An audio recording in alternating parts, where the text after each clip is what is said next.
Start करते हैं combination के। आज वर्ड प्रॉब्लम्स करेंगे, कैसे अप्लाई करते हैं। एक बार ब्रीफ अप पहले फॉर्मूलाज का। मैंने आपको कॉम्बिनेशन क्या बताया था, कॉम्बिनेशन कब यूज होता है, जब आपको अरेंजमेंट करना हो, अरेंजमेंट नहीं सिलेक्शन करना हो। सो सिलेक्शन करते वक्त when order does not matter, तब आप यूज करते हो क्या, कॉम्बिनेशन। और अगर अरेंजमेंट करना हो,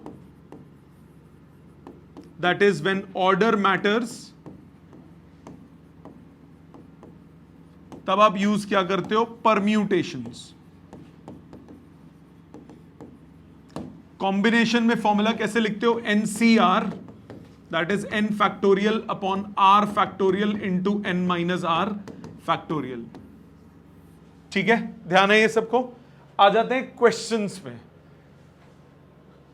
पहला क्वेश्चन सामने देखिए, मैं टाइम दूंगा आपको लिखने का, पहले समझेंगे, अप्रोच देखेंगे कैसे करना होता है। आपको बोला in a word involute how many 5 letter words can be formed with each having 3 vowels and 2 consonants। मतलब एक ऐसा वर्ड बनाना है जिसमें 3 वॉवल्स हो और 2 कॉन्सोनेंट्स हो। एक वर्ड फॉर्म करना है, कहां से लेके, इनवोल्यूट में से आपको एक वर्ड फॉर्म करना है जिसमें 3 वॉवल्स हो और कितने कॉन्सोनेंट्स हो, 2 कॉन्सोनेंट्स हो। तो सबसे पहले तो आपको 3 वॉवल्स सिलेक्ट करने पड़ेंगे। आपके पास वर्ड कौन सा है, इनवोल्यूट। वॉवल्स अलग कर देता हूं, आई वॉवल है, एन वॉवल नहीं है, वी वॉवल नहीं है, ओ वॉवल है, एल वॉवल नहीं है, यू वॉवल है, टी वॉवल नहीं है, ई वॉवल है। तो 4 वॉवल्स हैं और 4 कॉन्सोनेंट्स हैं, हाँ कि ना, इजंट इट। तो सबसे पहले अरेंज वर्ड बनाना है, मतलब अरेंजमेंट करना है, और कुछ निकालना है, मतलब सिलेक्शन करना है। तो पहले आप क्या करोगे, सिलेक्ट करोगे। So number of ways of, लिखना नहीं, पहले समझोगे, सिलेक्टिंग। कितने वॉवल्स, 3 वॉवल्स आउट ऑफ 4, वो हो जाएगा 4C3, यस और नो। फिर 4 कॉन्सोनेंट्स हैं, उसमें से कितने कॉन्सोनेंट्स आपको सिलेक्ट करने, 2 सिलेक्ट करने, अरेंज नहीं, अरेंज बाद में होंगे।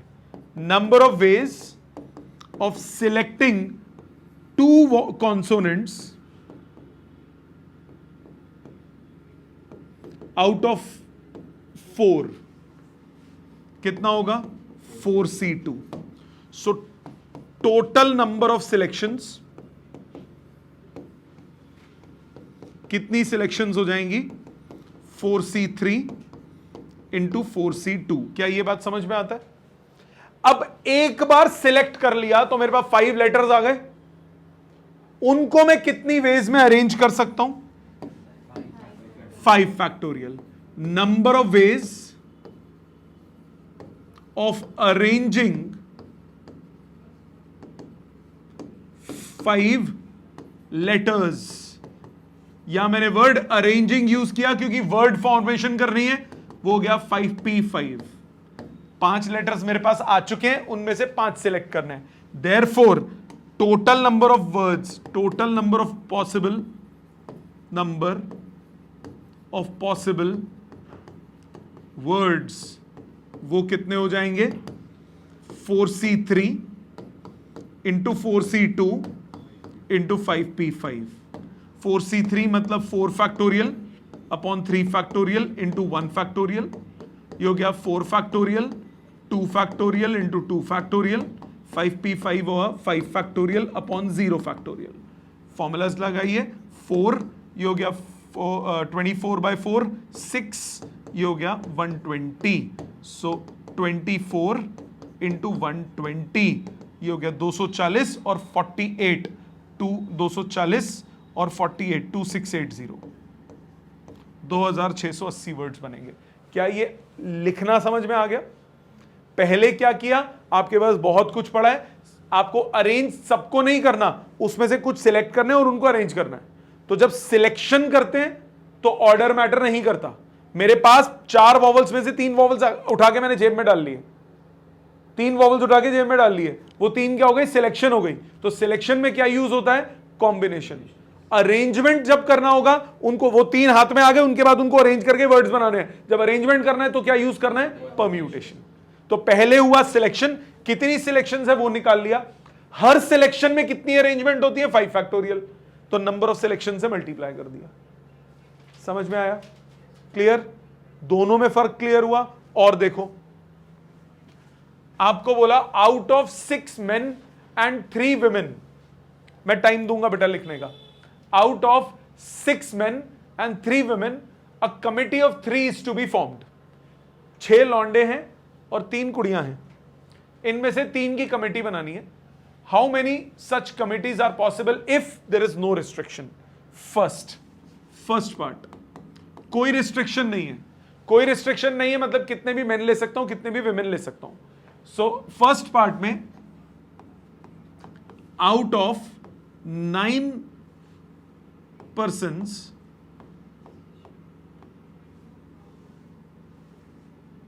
3 are to be selected।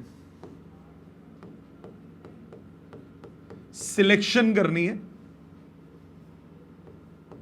therefore number of possible selections कितना होगा? 9C3। सो 9 फैक्टोरियल, 3 फैक्टोरियल, 6 फैक्टोरियल, मतलब 9 इंटू 8 इंटू 7, 6 फैक्टोरियल कट गया, 3 इंटू 2, 3 3 ज़ा 9 और ये 2 4 12, ये हो गया 12 सत्ते 84। सो 84 पॉसिबिलिटीज। पहला पार्ट क्लियर? सेकेंड पार्ट पे आओ। सेकेंड पार्ट में बोला each committee consist of 1 man and 2 women. अब रिस्ट्रिक्शन है, 2 मैन एंड 1 विमेन। 2 मैन चाहिए, कितने मैन है? 6। 3 विमेन चाहिए, 1 विमेन चाहिए, कितनी विमेन है? 3। First part. सेकंड पार्ट बेटा, ठीक है? सो आपको कितने मैन चाहिए? आपको 2 मैन चाहिए और 1 विमेन चाहिए। So out of 6 men, 2 men are to be selected in 6C2 ways. Out of 3 women, 1 woman is selected in 3C1 ways. So total selections कितने हुए? Total selections हुए 6C2 into 3C1, 6 factorial, 2 factorial, 4 factorial, 3 factorial, 1 factorial, 2 factorial। या 6 into 5 into 6 into 5, 4 factorial cut गया upon 2 plus 3, answer आ गया 18। Multiply हो रहा, sorry, कितना आएगा? 15 दिया 45, 45। क्लियर है सबको? परम्यूटेशन में बेटा अरेंजमेंट होता है, परम्यूटेशन में अरेंजमेंट होता है। आपको ये थोड़ी ना बोला कि उनको लाइन पे लगाना है। तो फर्स्ट मैन सेलेक्ट करो, सेकंड मैन सेलेक्ट किया, थर्ड वुमेन सेलेक्ट हुई, एक केस बन गया। पहला वुमेन दूसरा मैन तीसरा मैन भी तो हो सकता है, पहला मैन दूसरा वुमेन तीसरी मैन भी तो हो सकता है। अगर ये ऐसे हो गया तो ये परम्यूटेशन है। अगर आपने अब यहां पे ऑर्डर नहीं मैटर कर रहा ना, यहां पे कोई भी हो वो एक ही केस है, तो ये कॉम्बिनेशन है। हाँ बेटा, दोबारा अगर आपको बोला होता, सपोज आपको बोला होता कि you have to select 3 persons, first must be man, second must be women and third must be man again, suppose ये बोला होता, तो ये फिर परम्यूटेशन का क्वेश्चन होता, फिर ये लगता किसमें, फंडामेंटल काउंटिंग से। तो फर्स्ट मैन सेलेक्ट करने के कितने वेज हो गए, 6 वेज। फिर फर्स्ट वुमेन सेलेक्ट करने के कितने वेज हो गए, 2 वेज। फिर सेकंड मैन सेलेक्ट करने के 5 वेज, क्योंकि एक मैन ऑलरेडी सेलेक्ट कर चुके हो। तो ये परम्यूटेशन लग गया ना फंडामेंटल काउंटिंग, ठीक है, क्योंकि यहां पे ऑर्डर आपने स्पेसिफाई कर दिया। कॉम्बिनेशन में जब आप सिलेक्शन करते हो तब आप ऑर्डर नहीं होता, अब ऑर्डर नहीं है तो क्या लगेगा, कॉम्बिनेशन। ठीक है, समझ में आ गया। थर्ड पार्ट ऑनलाइन सबको क्लियर है बेटा। Third part each committee consist of 1 man and 2 women. Directly लिख दो इसका आंसर, थर्ड पार्ट का डायरेक्ट आंसर लिखते हैं। आपको वैसे प्रॉपर लिखना पड़ता है। थर्ड पार्ट में क्या होगा, आपको क्या बोला, 1 मैन एंड 2 वुमेन। मैन कितने, 6, तो 6C1 into 3C2। Clear, 6C1 कितना हो गया, 6 upon 6 factorial upon 1 factorial into 5 factorial into 3C2 हो गया 3 factorial upon 2 factorial into 1 factorial. तो ये आ गया सॉल्व करके 6, ये सॉल्व करके आ गया 3, आंसर आ गया 18। ये हो गया थर्ड पार्ट। फोर्थ पार्ट पे तवज्जो दीजिए। जब हम फोर्थ पार्ट की बात करेंगे, आपको बोल रहा है each committee consist of at least 1 women, कम से कम 1 वुमेन। तो इसमें 3 केस बनेंगे। Case 1, 1 women and 2 men. Case 2, 2 women and 1 man. Women total कितनी है, 3 है। तो case 3, 3 women and 0 man. Yes और नो। और इन सब केसेस को क्या कर दोगे, ऐड कर दोगे। कैसे करते हैं, इसका आंसर क्या आएगा, पूरा वर्ड्स में लिखना पड़ेगा, ये 1 पेज भर जाएगा लिखने बैठोगे तो। Case 1, when we select 1 man and इतना, सो इतने पॉसिबिलिटीज, देयरफॉर मल्टीप्लाई, लिखना पड़ेगा प्रॉपर जैसे मैंने वहां लिखा है, लिखना पड़ेगा, यही चीज लिखनी है एग्जैक्ट, बस नंबर्स बदल देना। कंसेप्ट यही होगा, 3 बार लिखनी पड़ेगी क्योंकि 3 केसेस हैं, बेसिकली 3 क्वेश्चंस है ना। सो 1 वुमेन सेलेक्ट करनी है, कितने वुमेन है, 3, सो 3C1 इंटू 2 मैन सेलेक्ट करने हैं 6C2, 6C2 3C1 अभी निकाला था 45 केसेस। फिर 2 वुमेन 3C2, 1 मैन 6C1 अभी निकाला था 18। इसमें केस बने 3C3 इंटू 6C0, 6C0 1 हो गया, 3C3 1 हो गया, ये एक केस बना। सबको जोड़ दो, 45 प्लस 18 63 प्लस 1 64 केसेस। समझ में आई बात, clear. Fifth part, at most 1 women, at most 1 women, ज्यादा से ज्यादा 1 कुड़ी। फिफ्थ पार्ट में बोला ज्यादा से ज्यादा 1 लड़की, तो केस 1 क्या होगा, 0 वुमेन एंड 3 मेन। इसके क्या आंसर हुए, 3C0 इंटू 6C3, 3C0 होता है 1 सॉल्व करके, 6C3 हो गया 6 factorial upon 3 factorial into 3 factorial, तो 6 इंटू 5 इंटू 4 अपॉन 3 इंटू 2, ये आ गए 20 ways. Case 2, 1 women and 2 men, at most, at most का मतलब क्या होता है, ज्यादा से ज्यादा, ज्यादा से ज्यादा 1, तो 0 भी हो सकता है और 1 भी हो सकता है। तो इसके क्या केस बनेंगे, 3C1 इंटू 6C2, 3C1 होता है 3, 6C2 अभी निकाला था, कितना था 15, आंसर कितना आया 45। सो टोटल कितने हुए 65। समझ में आया बेटा, अप्रोच समझ में आ गई, सिलेक्शंस में कैसे लगना है। ऑनलाइन सबको ये अप्रोच क्लियर है बेटा, ये तो क्लियर है सबको अच्छे से। इसको और पिछले वाले को लिखिए और ये वाला अटेम्प्ट करना है प्लीज, ध्यान दीजिए। आपको बोला in how many ways can a cricket team be chosen out of the batch of 15 players, 15 लोग हैं, there is no restriction. So A part में क्या होगा, out of 15 11 players can be chosen in 15C11 ways. So 15 factorial upon 11 factorial into 4 factorial. So ये हुआ 15 into 14 into 13 into 12, 11 factorial cut गया, 4 3 2 1, 4 3 से 12, ये 12 भी कट गया, ये 7 कट गया, आंसर आ गया 15 इंटू 7 इंटू 13। कैलकुलेट कर लेना। अच्छा एक इसमें बेटा ये करेक्शन भी कर लो, ये 2880 है। नाउ नेक्स्ट इसका बी पार्ट, इसका बी पार्ट, बी पार्ट में बोला अ particular player is always chosen. Pakistan की टीम की बात हो रही है, आजम खान को चूज करना ही करना है, सिफारिशी है, ठीक है, एक प्लेयर को तो चूज करना ही है। चलो इंडिया की बात हो रही है तो अपने उसको कोहली को तो लेना ही है, हाँ विराट कोहली को तो लेना ही है। So particular player is always chosen. So batch में 15 प्लेयर थे, 15 में से एक की तो सिलेक्शन कंफर्म्ड है, बचे 10 प्लेयर्स में से सिलेक्ट करने। So number of ways of selecting 10 players out of remaining 14 players।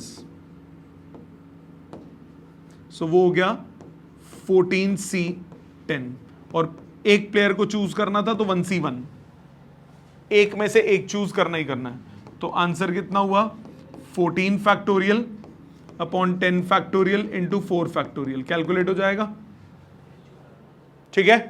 Third part, a particular player is never chosen, Ambati Rayudu.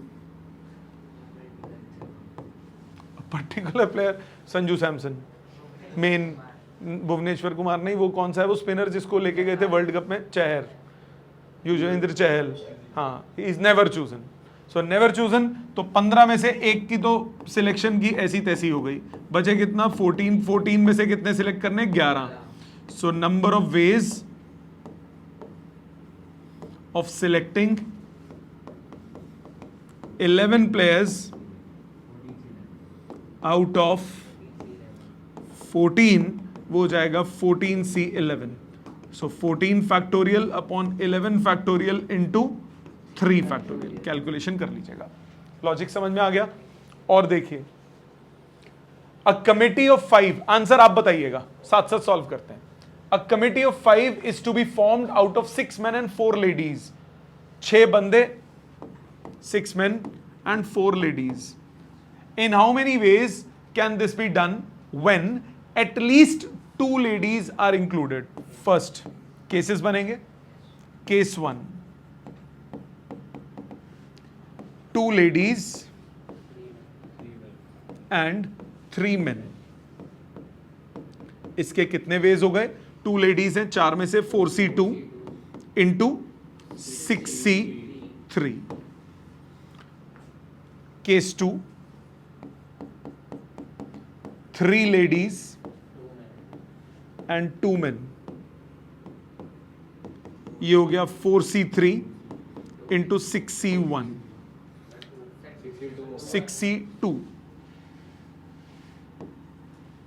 इसके बाद केस 3,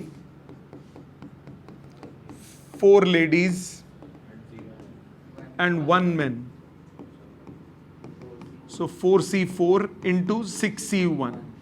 सबको ऐड कर दीजिए आंसर, क्योंकि 5 लेडीज तो सिलेक्ट कर नहीं सकते, लेडीज हैं ही 4, एक का जेंडर बदलना पड़ेगा, ठीक है। यहां तक बात समझ में आ गई। नेक्स्ट इसका B part, at most 2 ladies, इसके भी केस बनेंगे। केस 1, ज्यादा से ज्यादा 2 ladies, so 2 ladies and 3 main, ये हो गया 4C2 into 6C3। Case 2, 1 lady and 4 main, ये हो गया 4C1 into 6C4। Case 3, 0 ladies and 5 men, ये हो गया 4C0 इंटू 6C5, सबको ऐड कर दीजिए, टोटल का आंसर आ जाएगा। लॉजिक क्लियर हो गया, अप्रोच समझ में आ गई। और देखिए ये आप करोगे, एक ये आप करो, एक ये आप दिमाग लगाओ, ये दो क्वेश्चन पे दिमाग लगाओ, फिर हम आगे चलते हैं।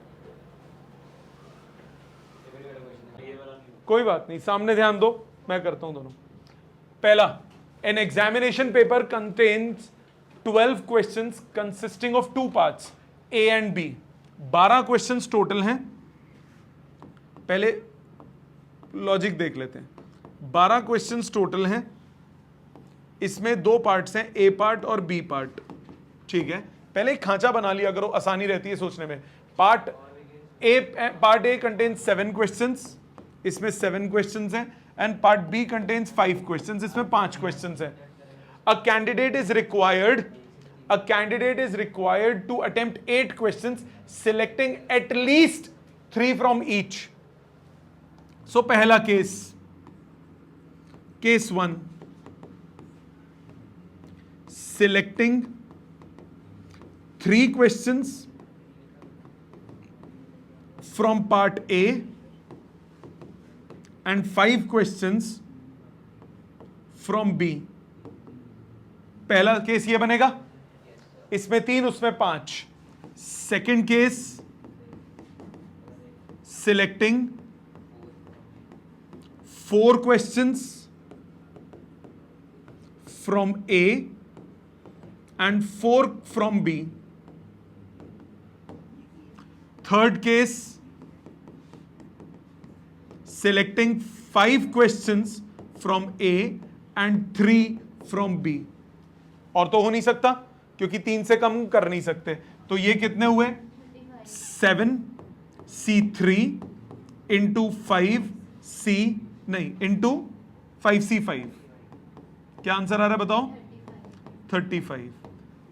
इसमें 7C4 इंटू 5C4 कितना आ रहा है? पक्का? थर्ड में 7C5 इंटू 5C3 ये कितना आ रहा है? 110 210। तीनों को ऐड करो, टोटल आंसर आ गया। समझ में आ गया लॉजिक? क्लियर? हाँ बेटा। ठीक है, अगर वो 9 अटेम्प्ट करे तो 10 अटेम्प्ट एटलीस्ट बोला, उसको करने ही 7 अटेम्प्ट है। रिक्वायर्ड टू अटेम्प्ट 8 क्वेश्चंस, 8 ही अटेम्प्ट करने, बाकी छोड़ने। ठीक है ना, 9-10 क्यों करे? ये थोड़ी ना बोला अटेम्प्ट एटलीस्ट 8 क्वेश्चंस, थोड़ी ना बोला। तब और भी केसेस बनेंगे। ठीक है, next, how many diagonals are there in a polygon of n sides? ध्यान दीजिए, डायगोनल बनता कैसे है? डायगोनल बनता है 2 एजेस को मिला के। साइड भी तो 2 एजेस को मिला के बनती है।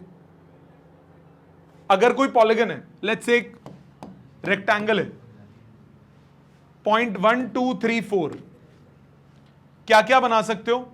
1 2 2 3 3 4 4 1 3 1 2 4, ये सारे पॉइंट्स को ज्वाइन करके बना सकते हो। 2 पॉइंट्स को ज्वाइन करते हो, अगर आप 2 पॉइंट्स को ज्वाइन करते हो तो आपके पास क्या बनती हैं? साइड्स बनती हैं और डायगोनल्स बनते हैं। तो आप क्या बोल सकते हो? नंबर ऑफ, या पहले वर्ड्स में लिखो, sides and diagonals are formed by joining any 2 points.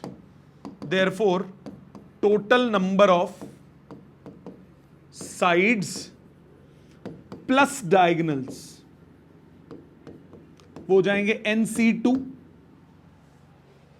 n edges हैं, n साइड्स हैं, तो n एजेस हैं। n एजेस में से कोई भी 2 को सिलेक्ट कर लो, आपके पास साइड या डायगोनल आ जाएगा। मतलब नंबर ऑफ डायगोनल्स क्या होंगे? नंबर ऑफ डायगोनल्स होंगे NC2 minus number of sides, और नंबर ऑफ साइड्स कितनी है? n, तो आंसर हुआ NC2 माइनस n। एग्जाम्पल लेके सोचो। सपोज मेरे पास रेक्टेंगल है, 4 साइड्स हैं, 4c2 करो कितना आएगा, 4 फैक्टोरियल 2 फैक्टोरियल 2 फैक्टोरियल, सॉल्व करके आया 6। तो ये क्या हुए, साइड्स प्लस डायगोनल्स। कितनी साइड्स हैं इसकी, 4। कितने डायगोनल्स हैं, 2। तो डायगोनल्स कितने हुए, 6 - 4, आंसर आया 2। ये है साइड्स प्लस डायगोनल्स। कैसे साइड या डायगोनल बनता, कैसे, 2 कॉर्नर पॉइंट्स को जोड़ दो, selecting 2 points out of n points, you get a line joining those 2 points. Selecting 2 points out of n points, you get a line joining those points. Now what is that line joining those points? That line is either a side or a diagonal. तो number of sides plus diagonals कितने होंगे, nc2. number of sides plus diagonals कितने होंगे, nc2. तो number of diagonals कितने हो गए, nc2 में से number of sides को क्या कर दो, subtract कर दो। समझ में आ गया, अप्रोच क्लियर। और देखो, हाँ जी बोलो। n की टर्म्स में आंसर निकालना है, खत्म, क्योंकि उसमें साइड्स के वैल्यू नहीं दी हुई ना, दी होती तो n की जगह वो यूज करते, जैसे वहां मैंने 4 यूज किया। ठीक है, अभी आगे देख लो पहले। और there are 10 points in a plane, there are 10 points in a plane, no 3 of which are in the same straight line except 4 points which are collinear.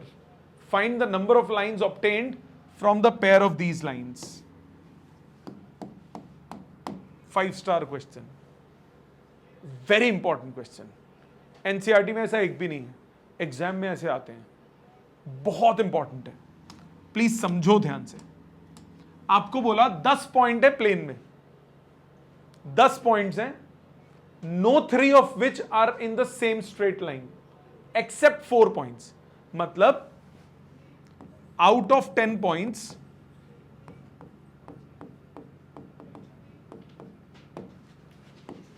4 points are collinear. Collinear क्या होते हैं, जो एक ही लाइन पे लाए करें। Number of lines, line कैसे obtain करते हो, बाय जॉइनिंग 2 पॉइंट्स। ओके, जरा ध्यान देना, फर्स्ट पार्ट पहले कर रहा हूं। Number of lines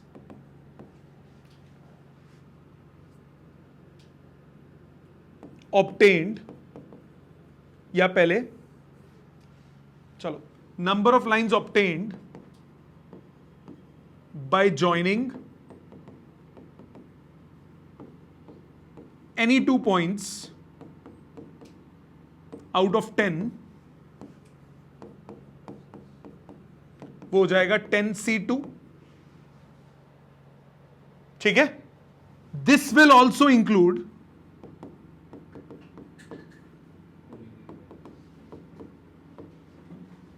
lines formed from collinear points.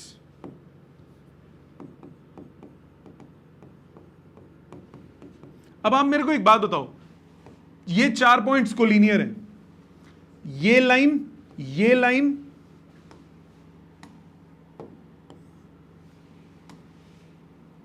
ये लाइन,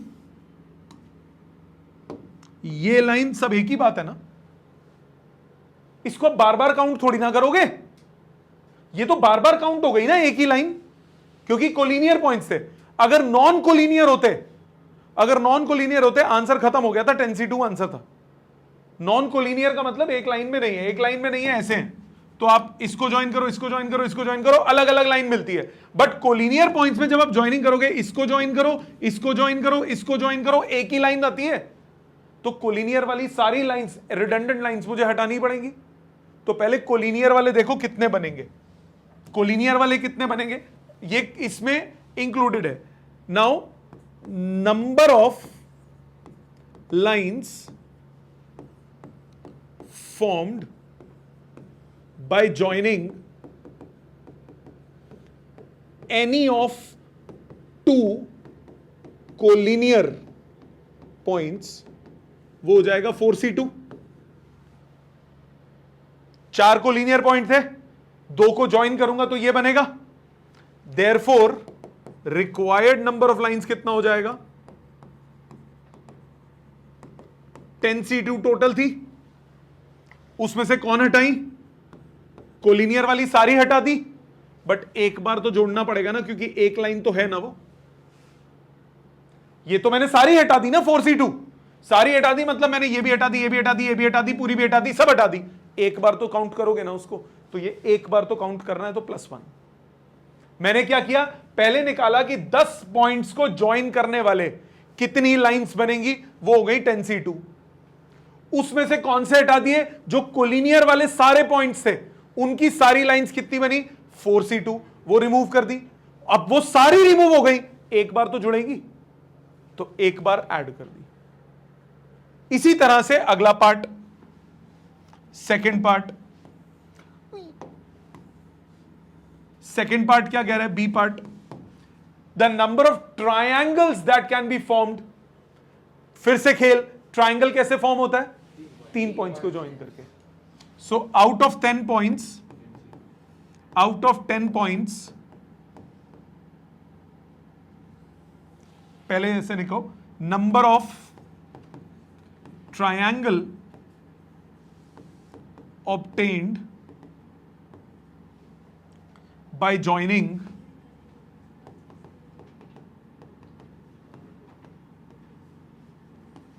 any of 3 points, वो हो जाएगा 10C3। मानते हो? ऑनलाइन सब यहां तक मानते हो बेटा? ये हो जाएगा 10C3। इसमें तो कोई दिक्कत नहीं। इसमें से आपको वो कोलिनियर वाले पॉइंट्स हैं 1 2 3, ये ट्राइंगल थोड़ी ना बन रहा है, तो कोलिनियर वाले क्या करने पड़ेंगे? हटाने पड़ेंगे, और एक जोड़ना नहीं पड़ेगा, क्योंकि ये ट्राइंगल थोड़ी ना बना।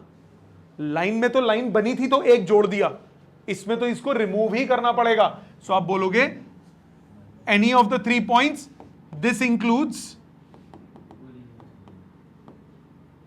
collinear points which cannot form a triangle.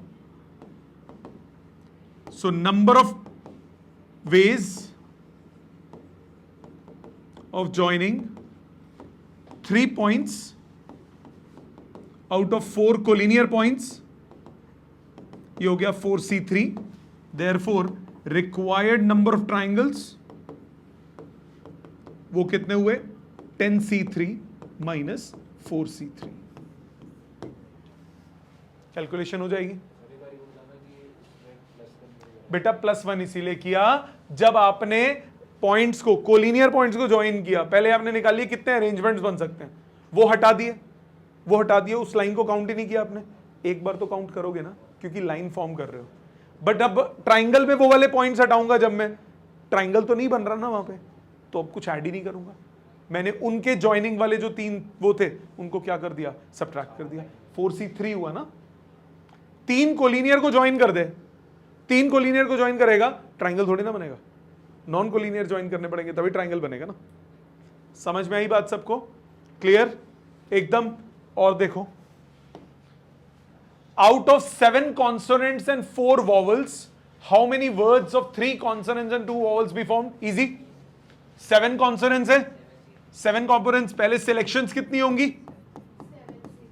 selections हो जाएंगी 7C3, और 4 vowels हैं, उसमें से कितने चाहिए? 2, 4C2। so arrangements कितने हो जाएंगे?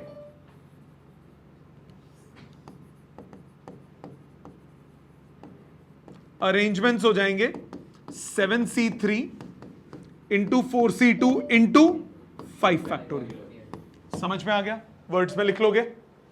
क्लियर? सबको क्लियर है? तो ये इस टाइप के क्वेश्चंस थे। आज का होमवर्क एनसीईआरटी से आप कॉम्बिनेशन वाली एक्सरसाइज करेंगे, एक्सरसाइज विद एग्जाम्पल्स। फिर उसके बाद उठाएंगे अपनी असाइनमेंट। असाइनमेंट में कंप्लीट करेंगे कॉम्बिनेशन।